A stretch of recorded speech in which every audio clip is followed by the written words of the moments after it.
Dövlət Turizm Agentliyi Sumqayıt şəhəri icra hakimiyyəti ilə birlikdə Novxanı və Corat ərazisindəki çimərliklərdə iməclik keçirib. İməclik çərçivəsində ərazi məişət tullantılardan təmizlənib, geniş abadlıq işləri görülüb. Dövlət Turizm Agentliyi tərəfindən cari ildə Novxanı və Coratda hər birinin ərazisi 3 hektar olmaqla ümumilikdə 12 hektar sahəni əhatə edən 4 ictimai çimərlik yaradılıb. Bu ictimai çimərliklərdə istirahət üçün lazımi şərait yaradılıb. Belə ki, çimərliklərdə avtodayanacaqlardan, duş kabinələrdən, sanitar qovşaqlardan, uşaq əyləncə meydançalarından, futbol və voleybol meydanlarından yararlanmaq ödənişsizdir. Vətəndaşlar ictimai çimərliklərdə yalnız stol, stul və jezlon kirayəsi, həmçinin digər xidmətlərə görə ödəniş edəcəklər. Bu barədə məlumatlandırıcı və istiqamət verici lövhələr ictimai çimərlik ərazisində müxtəlif yerlərdə quraşdırılıb. Bir valideyn olaraq mən də övladımı gətirmişəm, bu çimərlikdə gəzirlər, idman edirlər.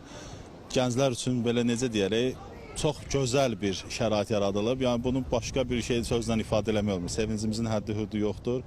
Belə bir çimərliklərin təmiz, necə deyirlər, özünüz gördüyünüz kimi çoxalmağı Sumqayıt şəhərində insanların, əhalinin istirahəti üçün çox gözəl şəraitdir. Müəllimim və dostlarımla gəlmişəm. Bura çimərlik çox qəşəngdir, qumu çox yumuşaqdır və burada məşq etmək çox gözəldir. Əhalinin asudə vaxtının səmərəli təşkili üçün yaradılan bu ictimai çimərliklərdə səliqə sahmanın, təmizliyin, keyfiyyətli xidmətin davamlı olması daim nəzarətdə saxlanılacaq.